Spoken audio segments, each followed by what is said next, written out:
میں 15 شعبان کے حوالے سے بات کچھ کرنا چاہتا تھا اور کچھ رمضان کے حوالے سے۔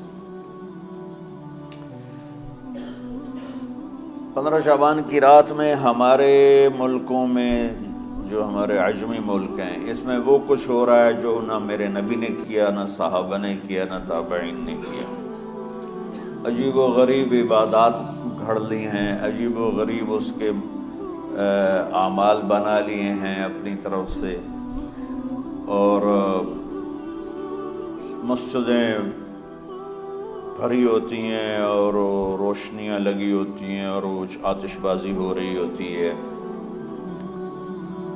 میرے نبی نے اس رات کی فضیلت بتائی، عمل کوئی نہیں بتایا۔ جیسے یہاں کوئی صلاۃ تسبیح کی جماعت کرا رہے ہوتے ہیں، کوئی اجتماعی تہجد پڑھ رہے ہوتے ہیں، کوئی دیگیں چڑھا رہے ہوتے ہیں، کوئی آتش بازی کر رہے ہوتے ہیں، تو وہ اس میں اتنا غلو ہو گیا ہے کہ یہ بھی ٹھیک نہیں۔ اور کچھ علماء نے اس کے رد میں اس کا اتنا انکار کیا ہے کہ اس رات کی کوئی فضیلت ہے ہی نہیں، یہ بھی ٹھیک نہیں۔ اس بیچ کا راستہ، اس رات کی فضیلت میں جتنی احادیث ہیں وہ ضعیف ہیں، لیکن اتنی کثرت سے ہیں کہ ان سب کا مل کر جمع ہو کر کم از کم وہ حسن لغیر ہی تک تو پہنچ جاتی ہیں۔ اور ابن عثیمین رحمۃ اللہ علیہ نے بھی یہ لکھا ہے کہ زیادہ سے زیادہ ان احادیث کے مجموعے سے، چونکہ اگرچہ ضعیف ہیں لیکن کافی زیادہ ہیں، تو وہ حسن لغیر ہی تک پہنچ جاتی ہے۔ تو حسن لغیر ہی سے کوئی عمل ثابت نہیں ہوتا، عمل ثابت ہوتا ہے صحیح حدیث کے سے۔ ایک احادیث کی کثرت سے روایات اور ایک امت کا عمل، کہ امت کا بہت بڑا طبقہ صدیوں سے اس رات کا اہتمام کر رہا ہے، لیکن کچھ عرصہ پہلے تک اہتمام تھا دن میں روزہ رکھنا، رات کو کوئی نوافل پڑھ لینا، کوئی 2 چار زیادہ پڑھ لینا، لیکن اب یہ ڈھول تماشے جو اب شروع ہوا ہے، اس کا تو کوئی وجود ہی کوئی نہیں ہے۔ تو اس رات کو اللہ تعالیٰ نے مبارک بنایا، اور حدیث پاک میں آتا ہے کہ اللہ تعالیٰ اس رات میں ساری دنیا کے لوگوں کی بخشش فرماتا ہے۔ دل میں بغض رکھنے والا، کینہ رکھنے والا۔ تیسرا، مسبل ازارہ، اپنے پاجامے شلوار چادر کو ٹخنوں سے نیچے تک لے جانے والا، لیکن ایک شرط کے ساتھ کہ وہ تکبر کی وجہ سے، سستی کی وجہ سے ہے، غفلت کی وجہ سے ہے۔ چونکہ جب آپ نے ایک مرتبہ اس کے بارے میں بات کی تو حضرت ابوبکر صدیق نے کہا، یا رسول اللہ، میری چادر، عرب چادر باندھتے تھے، جیسے ہمارے پنجاب کا لباس چادر تھا، اب وہ کم ہو گئے۔ ہماری تو بزرگ عورتیں بھی اور مرد بھی سب چادر باندھتے تھے، شلوار تو کسی کو پتہ ہی نہیں ہوتا تھا ہمارے بچپن میں۔ یہ تو پھر آہستہ آہستہ جب تعلیم آئی تو شلوار دیہاتوں میں بھی اور شہروں میں عام ہو گئی۔ تو اگر وہ اس لیے لٹکا رہا ہے کہ طبیعت میں تکبر ہے، پھر اس وعید کا وہ حقدار ہے۔ اگر ویسے اس کی نیچے جا رہی ہے تو میرا مالک ایسا، وہ تو ہے ہی رحیم و کریم، ہے ہی رحیم و کریم، ہے ہی رحیم و کریم۔ صرف شلوار نیچے لٹکانے سے وہ اتنی شدید سزا دے، اگر اس کے پیچھے تکبر ہے، پھر ہے یہ تکبر نہیں ہے تو انشاءاللہ وہ اس سے محفوظ ہوگا۔ تو اپنی چادر کو لٹکانے والا، لیکن بشرط تکبر۔ کتنے ہو گئے؟ عاق لوالدیہ، ماں باپ کا نافرمان، نافرمان ایسا کہ دکھ دینے والا، چھوٹی موٹی اونچ نیچ تو ہر بچے سے ہو جاتی ہے، نہیں، جن نے والدین کو ٹکڑے ٹکڑے کر دیا ہو اور ان کو دکھ دے دے دے دے کے ان کا سینہ چیر دیا ہو، چونکہ آپ کہتے ہیں پرزے پرزے کرنا کسی چیز کو، تو اپنے دکھ دے کر اپنی بدتمیزی کے ساتھ اس نے ماں باپ کا دل زخمی کر دیا ہو، ایک یہ نہیں معاف ہوتا۔ پانچواں، مدمن خمر، مسلسل شراب پینے والا، مستقل جو شراب کا عادی ہو، ان 5 کو مؤخر کر دیا جاتا ہے۔ معافی نہیں ہونے کا مطلب یہ نہیں کہ اللہ تعالیٰ کبھی معاف نہیں کرے گا، معافی نہ ہونے کا مطلب یہ ہے کہ یہ 5 ایسے گناہ ہیں کہ اس کی وجہ سے بخشش رک جاتی ہے۔ اگر وہ شرک سے نکل آئے، وہ کینہ سے نکل آئے، وہ تکبر سے نکل آئے، وہ والدین کی نافرمانی سے نکل آئے، شراب چھوڑ دے، تو ان کی بھی بخشش ہو جاتی ہے۔ جب کوئی توبہ کرے گا فوراً بخشش ہو جائے گی، نہ 15 شعبان کی ضرورت ہے، نہ لیلۃ القدر کی ضرورت ہے، نہ بیت اللہ جانے کے ساتھ توبہ کی شرط ہے۔ جہاں بھی وہ بیٹھ کے توبہ کرے گا، جس لمحے میں کرے گا، اسی وقت اس کی توبہ قبول ہوگی اور اللہ اس کے پچھلے سارے گناہوں کو معاف فرما دے گا۔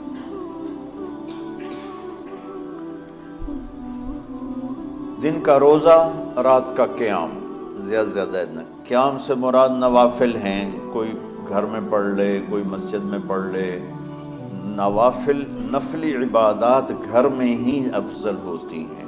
میرے نبی سنتیں ہمیشہ گھر سے پڑھ کے آتے تھے، تہجد اپنے گھر میں پڑھتے تھے، مسجد میں نہیں پڑھتے تھے، سوائے اعتکاف کے آپ اپنے نوافل سنتیں سب گھر میں پڑھتے تھے، اور مسجد میں صرف فرض آ کے ادا فرماتے تھے، اور اس کے بعد بیٹھنا ہوتا تھا تو بیٹھ جاتے تھے، اٹھنا ہوتا تھا تو اٹھ جاتے تھے۔ تو اعتدال اللہ کو ہر چیز میں پسند ہے۔ دنیا جو مختصر ہے اس میں کیسے پسند نہیں ہوگی؟ آخرت جیسے معاملے میں بھی اللہ ہم سے کہہ رہا ہے اعتدال، امتاً وسطا۔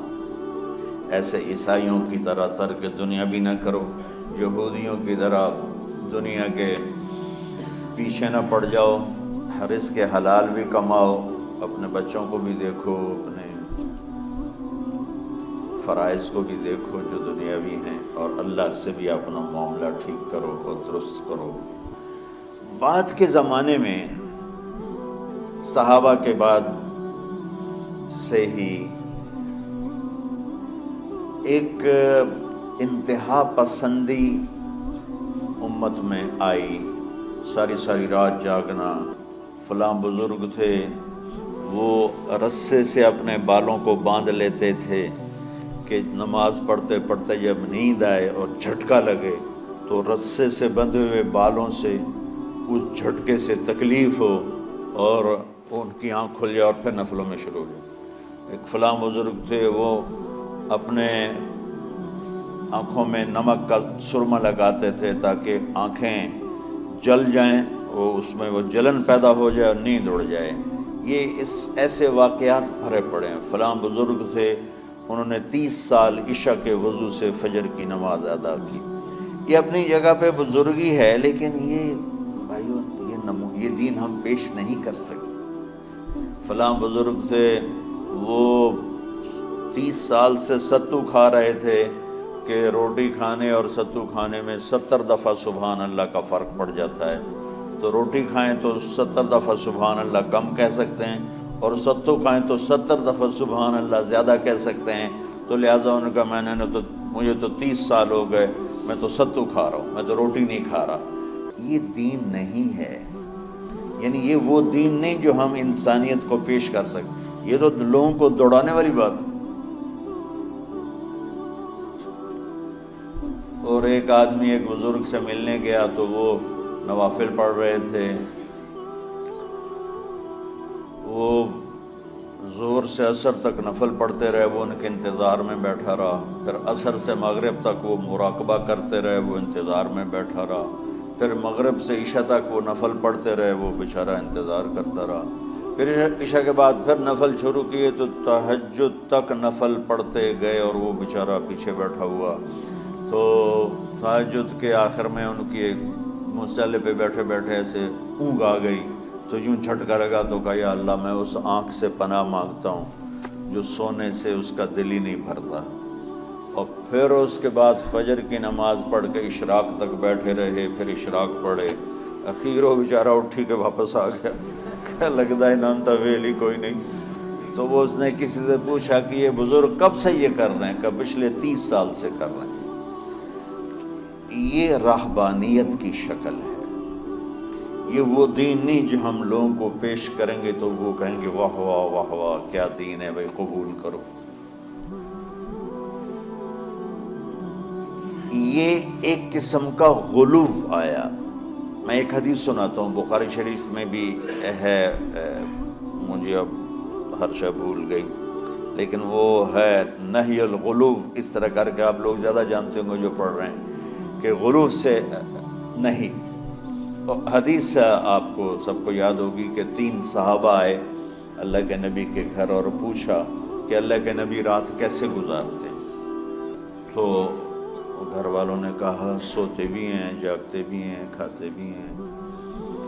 تو وہ تینوں آپس میں کہنے لگے وہ تو نبی ہیں، سوئیں بھی تو کوئی بات نہیں، اور شادی ہے کوئی بات نہیں، ہم تو نبی نہیں، ہمیں تو کچھ کرنا چاہیے۔ ایک نے کہا کہ میں ساری زندگی روزہ نہیں چھوڑوں گا، ایک نے کہا کہ میں ساری زندگی سوؤں گا نہیں، ایک نے کہا میں ساری زندگی شادی نہیں کروں گا۔ تو دیکھنے میں تو واہ واہ کیا بڑی بزرگی ہے بھائی، بڑے بزرگ ہیں۔ ہمارے نبی کو پتہ چلا، آپ نے تینوں کو بلا لیا، کہا تم مجھ سے زیادہ اللہ سے ڈرنے والے ہو، میں تم سے انا اتقاکم یا اخشاکم، الفاظ آپ لوگ کو زیادہ یاد ہوں گے لیکن مفہوم میں صحیح پیش کر رہا ہوں۔ آپ نے کہا میں تم سے زیادہ اللہ کو جانتا ہوں، تم سے زیادہ اللہ سے ڈرتا ہوں، میں سوتا بھی ہوں، میں کھاتا بھی ہوں، میں روزے بھی رکھتا ہوں، میں چھوڑ بھی دیتا ہوں، میری بیویاں بھی ہیں، میں اپنی بیویوں کے پاس بھی جاتا ہوں۔ تم دین میں غلو سے بچو، پہلے امتوں کو ہلاک کر دیا دین میں غلو۔ دنیا میں غلو یعنی انتہا پسندی، ایکسٹریمسٹ ہونا، دنیا ہو یا دین ہو، دونوں میں اعتدال بچو، اللہ تعالیٰ کو پسند ہے۔ تو شعبان کے حوالے سے ایک علماء کا طبقہ اتنا رد میں گیا کہ ایسی نفی کر دی کہ جیسے ہے ہی کچھ نہیں، یہ بھی غلط ہے۔ ایک طبقہ وہ ہے جو پتہ نہیں کیا کچھ کرتا ہے شب برات کے نام پر، وہ بھی غلط۔ ساری حدیثوں کو ملا کر روزہ اور رات کا قیام، کہ رات کو اٹھ کے کچھ اللہ کو یاد کر لو۔ اب اس آیت میں بعض مفسرین سے غالباً بھول ہوئی، حامیم والکتاب المبین انا انزلناہ فی لیلۃ مبارکۃ انا کنا منذرین فیہا یفرق کل امر حکیم امرا من عندنا انا کنا مرسلین۔ یہ لیلۃ القدر ہے، انا انزلناہ فی لیلۃ مبارکۃ، یہاں دوسرا لیلہ مبارک رات میں ہم نے قرآن کو اتارا۔ دوسری آیت کو جوڑو، انا انزلناہ فی لیلۃ القدر، ہم نے قرآن کو لیلۃ القدر میں اتارا۔ تو وہ آیت اس آیت کا ترجمہ کر رہی کہ لیلۃ المبارک سے مراد لیلۃ القدر ہے، 15 شعبان نہیں۔ لیکن بعض مفسرین جو بڑے لوگ ہیں، لہذا ہم سب کا ادب احترام کرتے ہیں، لیکن رائے کا اختلاف وہیں بڑے علماء میں ہی ہے، تو اسی کو میں آپ کے سامنے نقل کر رہا ہوں، کوئی اپنی رائے نہیں دے رہا ہوں۔ تو ان سے یہ صاف ہو گیا کہ انہوں نے اس کو 15 شعبان بنا دیا۔ یہ 15 شعبان کی رات نہیں ہے، یہ لیلۃ القدر ہے، کہ جس میں وہ پورے سال کے احکام اعلان کر دیے جاتے ہیں، وہ شب قدر ہے۔ اس میں بھی معافی ہوتی ہے، اس میں بھی معافی ہوتی ہے، لیکن شب قدر تو قرآن سے صحیح احادیث سے ثابت ہے، اور شعبان کی رات ضعیف حدیثوں سے ثابت ہے، لیکن کثرت حسن لغیرہ ہی اور امت کا عمل اس میں بہت بڑی گنجائش پیدا کرتا ہے۔ تو جو بچہ روزہ رکھنا چاہے ضرور رکھے، جو رات کو اٹھنا چاہے ضرور اٹھے، لیکن وہ اتنا نہ اٹھے کہ صبح سبق میں سویا پڑا ہو۔ تو ایسی عبادت نہیں چاہیے کہ آپ اپنے طلب علم جو فرض ہے اس میں آپ سوئے پڑے ہوں تو تمہارے خراٹوں سے سبق بھی متاثر ہو رہا ہو۔